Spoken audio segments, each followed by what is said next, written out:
मरी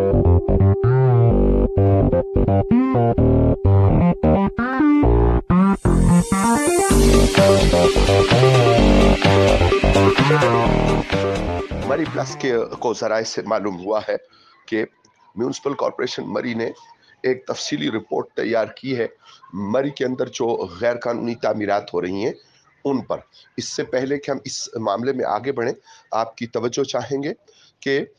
मुल्क अजीज़ के अंदर तूल व अर्ज़ में जो बायलॉज हैं, जो कवानीन हैं, उनके ऊपर कमाहक़ अमल दरामद न होने की वजह से मुल्क भर में शिकायत का अंबार लगा हुआ है और मुख्तलिफ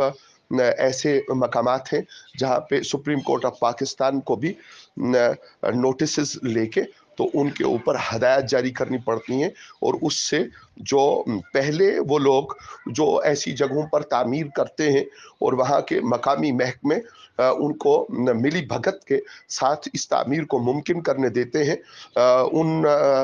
वो अफराद फिर बाद में जब अपनी इस गैर कानूनी हरकत और उन महकमों की गैर कानूनी मिली भगत का खमियाजा भुगतने पे आते हैं तो उनकी चीखें निकलती हैं और वो कहते हैं कि हमें साल से जो ये हमने यहाँ इखराजात किए हैं और अपने कारोबार बनाए हैं, ज़रूरत इस बात की है कि पहले इस बात को मुमकिन किया जाए, सख्ती के साथ अमल दरामद किया जाए कि ऐसी सूरत हाल पैदा ही ना हो। जहाँ तक पहाड़ी इलाके का ताल्लुक है तो यहाँ पे जो सॉइल टेस्ट है उसका जो तरीक़ाकार राइज है उससे ये मालूम करना मुश्किल नहीं है कि यहाँ पर कितनी गहराई तक जो है वो बुनियादें होनी चाहिए और उसके ऊपर कितना वज़न ऊपर तामीर होना चाहिए। लेकिन लोग जो यहाँ पे इन्वेस्टमेंट कर रहे हैं, सरमायाकारी कर रहे हैं, मकामी हजरात जो मफादात जिनको नज़र आते हैं तो उन्हें अगर वो हर दो फरीक नज़रअंदाज करेंगे तो उसके नताइज बहरहाल भयानक निकलेंगे। हम ये नहीं कह रहे, मरी प्लस का मानना और कहना ये नहीं है कि ज़राए आम आदमी तक न पहुँचे और मकामी आबादी को बहरहाल उसका न फ़ायदा इसलिए भी होना चाहिए कि उनकी नस्लों ने यहाँ पे सख्त तरीन हालात में वक्त गुजारा है, लेकिन हर वो काम जो बायलॉस के मुताबिक नहीं है, जो कानून के मुताबिक नहीं है, उसके नताइज भयानक बरामद होते हैं। इस बात का पाबंद बनाने की बहरहाल ज़रूरत है कि अगर कहीं कोई तामीर होती है तो वो हदूद को तजावुज़ न करे, उसका वज़न पहाड़ों के ऊपर इतना ज़्यादा ना हो कि जिसकी वजह से लैंडस्लाइडिंग का खदशा और वहाँ ब्लास्टिंग इस दर्जे पे ना हो, पत्थर निकालने का अंदाज इस दर्जे पे ना हो कि उस ब्लास्टिंग की वजह से लैंडस्लाइडिंग के खदशात बढ़े। इसी तरह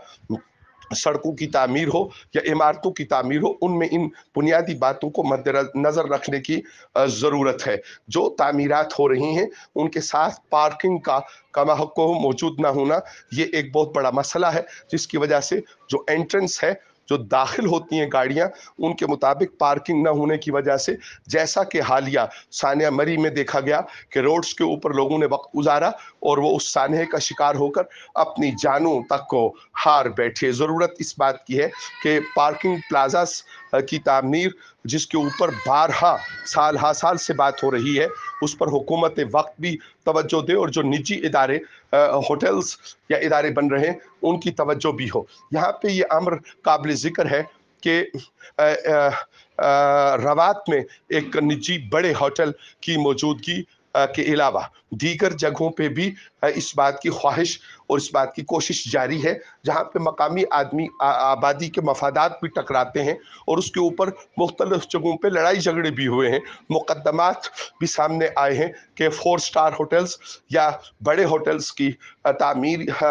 का सिलसिला आबादी के ऐन वस्त में इसके लिए इम्कानात और कानूनी जो तरीके हैं वो क्या हैं और उसका इत्तलाक किस तरह किया जाना मुमकिन है। यहाँ म्यूनसिपल काबिल ज़िक्र बात यह है कि म्यूनसिपल कॉरपोरेशन ने जो रिपोर्ट तैयार की है, हम यकीन के साथ और वसूख के साथ कह सकते हैं कि उसके ज़िम्मेदारान ने किसी का लिहाज نہیں کیا ہوگا، تاہم اس کی شفافیت کے لیے، اس کی اسکروٹنی کے لیے عوام کے سامنے اس کو پبلک کیا جانا ضروری ہے، اور اعتراضات کے لیے لوگوں کو دعوت دی جائے اور اس کے لیے ایک خاص وقت رکھا جائے، تاکہ اگر کہیں پہ شفافیت ممکن نہیں ہوئی تو وہ اعتراضات اور درخواستوں کے ذریعے ان میں جو قابل ذکر اور قابل عمل باتیں ہیں ان کو بروئے کار لایا جا سکے۔ بہرحال ہم یہ مطمع نظر سامنے رکھیں گے کہ یہ ایک اعلیٰ درجے کا سیاحتی مرکز ہے، اور یہاں پہ اس بات کی طرف توجہ اور دھیان کی ضرورت ہے کہ وہ کیا ممکن امکانات ہیں، ممکن اقدامات ہیں، وہ کیا ممکن اقدامات ہیں، ہم پھر دہرائیں گے، وہ کیا ہر ممکن اقدامات ہیں جن کے ذریعہ سے یہاں کی جو سانحات کی صورتحال درپیش ہو چکی ہے اس سے محفوظ رکھا جا سکے، رہا جا سکے، انسانی زندگی محفوظ رہے، اور زندگی کے امور خوشحالی کے ساتھ اور خوشکن انداز میں آگے بڑھ سکیں۔ آپ دیکھ رہے ہیں مری پلس امجد ارباب عباسی کے ساتھ، دیکھتے رہیے انشاءاللہ اس طرح کی رپورٹس کے ساتھ ہم آپ کی خدمت میں حاضر ہوتے رہیں گے۔ والسلام علیکم ورحمۃ اللہ وبرکاتہ۔